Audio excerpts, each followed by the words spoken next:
સુરત નવી સિવિલ હોસ્પિટલમાં વર્ગ 3ના કર્મચારી જ નહીં પરંતુ આખા ગુજરાતમાં કેવી રીતે મહિલા નર્સિંગ સ્ટાફ પર હાવી બનીને શારીરિક અને માનસિક ત્રાસ આપી રહ્યા હોવાના આક્ષેપો અંગેની માહિતી પુરાવા સાથે તમામ મીડિયાને સમક્ષ ચિતાર રજૂ કરવામાં આવ્યો હતો. એક જ સ્થળે અસામાન્ય લાંબી મુદ્દત સુધી ફરજ સાથે ઇકબાલ કડીવાળા ઘણા વર્ષોથી નવી સિવિલ હોસ્પિટલ કેમ્પસમાં નોકરી કરી રહ્યા છે અને છેલ્લા ઘણા વર્ષોમાં બરોડા, બિલ્લીમોરા જેવી જગ્યાઓ પર બદલી થવા છતાં ત્યાં માત્ર હાજરી પુરાવીને સુરતની નવી સિવિલ હોસ્પિટલ ખાતે બિનસત્તાવાર રીતે ફરજ બજાવતા હતા. ત્યારબાદ ટૂંકી મુદ્દતમાં જ ઇકબાલ કડીવાલા પોતાની બદલી ફરી સુરત ખાતે કરાવતા હતા, જે બાબતે તારીખ 2/3/2007ના રોજ ગુજરાત ઉચ્ચ ન્યાયાલયમાં થયેલા મૌખિક આદેશ મુજબ અરજદાર અને ઇકબાલ કડીવાલા વચ્ચે એવી સંમતિ થઈ હતી કે તેઓ બંનેને સિવિલ હોસ્પિટલ સુરત ખાતે પોસ્ટિંગ આપવામાં ન આવે. આ બાબત સાથે સંમતિ દર્શાવી હતી. તેમ છતાં ઇકબાલ કડીવાલાને નવી સિવિલ હોસ્પિટલ સુરત ખાતે કાયમી પોસ્ટિંગ આપવામાં આવી છે. મહિલા કર્મચારીઓના શોષણ અંગે કેટલીક મહિલા કર્મચારીઓએ બદલી અથવા વહીવટી દબાણના ભય હેઠળ શારીરિક અને માનસિક શોષણનો સામનો કર્યો હોવાની વાત પણ જાણવા મળી હતી. સંજય ઇજાવા, સામાજિક કાર્યકર્તા, સુરત સિવિલ હોસ્પિટલમાં નોકરી કરી રહેલા વર્ગ 3ના કર્મચારી ઇકબાલ કડીવાળા સામે ગાંધીનગર આરોગ્ય વિભાગથી લઈને અહીંયા કલેક્ટર સુધીનો મારો ફરિયાદ છે. એટલા માટે ફરિયાદ છે, ઇકબાલ કડીવાળા નામના વ્યક્તિ શારીરિક શોષણ, માનસિક ત્રાસ અને નોકરીમાં હેરાનગતિ કરવા બદલ ઘણા બધા ફરિયાદો એની પાસે થયા છે. પણ એ ફરિયાદ આજ દિન સુધી તમામ ફરિયાદો તપાસના નામે વિંડો અને એને પોઝિટિવલી રિપ્લાય આપીને આ બધી ફરિયાદો નિકાલ કરી દેવામાં આવેલું છે. ત્યાર પછી જે પીડિતો મારી પાસે જે કનેક્ટરમાં આવ્યા, મારી પાસે કોન્ટેક્ટ થયા, એ લોકોને માન આપીને એ લોકોને પ્રશ્નોને વાચા આપવા માટે આ ફરિયાદ મેં ગાંધીનગર સુધી કરી છે, મુખ્યમંત્રી શ્રી સુધી કરી છે. આ ફરિયાદની અંદર એને શારીરિક શોષણ થયેલા ફરિયાદોના નકલ પણ છે, ઇન્ટરવ્યૂ આપેલા વિડીયો પણ છે અને આ કડીવાળા આખા ગુજરાતની અંદર ચાલતા નર્સિંગ કાઉન્સિલ એના નામે ભ્રષ્ટાચાર કરતું એક 13 મિનિટના ઓડિયો છે. એ ઓડિયોની અંદર પૈસાની માંગણી કરે છે સામેવાળા પાસેથી, એની પણ પુરાવા છે.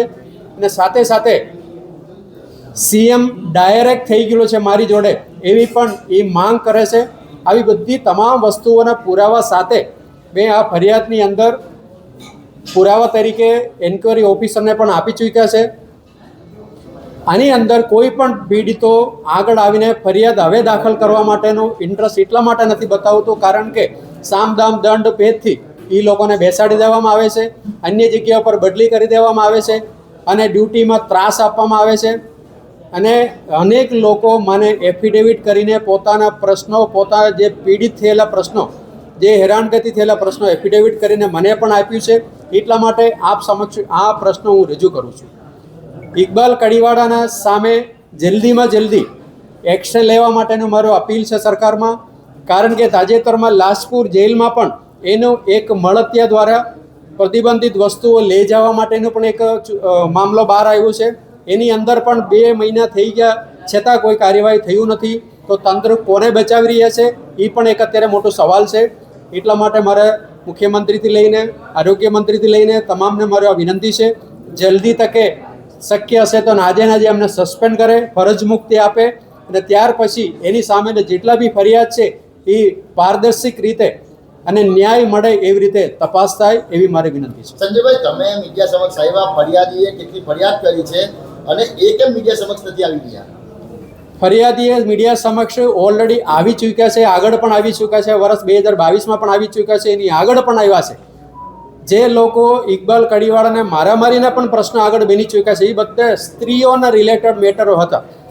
હવે એ ભોગ બનનાર વ્યક્તિઓ અથવા એના ફેમિલી મેમ્બરને એટલા હદે હેરાન કરેલા છે. એ ફક્ત સુરતમાં નથી, આખા ગુજરાતમાંથી છે. ભાવનગરમાંથી મને ફોન આવે છે, જુનાગઢથી ફોન આવે છે. એટલે મારા મમ્મીને આ પ્રમાણે એને હેરાન કર્યું છે એવું કરીને એક છોકરો મને ફોન કરે છે. એટલે દરેક લોકો એનાથી ડરે છે કારણ કે સુરતથી બેટલી સીધા કચ્છ-ગુચ્છમાં જાય છે અને સુરતથી બેટલી કદાચ આહવા ડાંગમાં જાય છે. એટલે એવી રીતે બદલી કરાવવામાં એને 5 જ મિનિટ થાય છે એવી અત્યારે એની એટલી બધી મજબૂત પકડાય છે, એટલા માટે કોઈ પણ વ્યક્તિ હવે આગળ આવીને ફરિયાદ કરવા માટે ઈચ્છતા નથી. તંત્રને ફરિયાદ કરી છે ખરી? ફરિયાદીએ અત્યારે હાલમાં કોઈ ફરિયાદ કરી છે ખરી? તંત્રને હાલમાં પણ ફરિયાદ છે, હાલમાં પણ બરોડા આરડીડી દ્વારા પણ તપાસ ચાલુ છે, ગાંધીનગર પણ તપાસ ચાલુ છે, અત્યારે સુરતમાં પણ તપાસ ચાલુ છે. તો એકને એક વ્યક્તિની પાછળ આટલા બધા ફરિયાદો આવે, તંત્ર કેમ સમજતા નથી કે આ વ્યક્તિની પાછળ કંઈક ના કંઈક તથ્ય હોય ત્યારે ફરિયાદો થાય છે?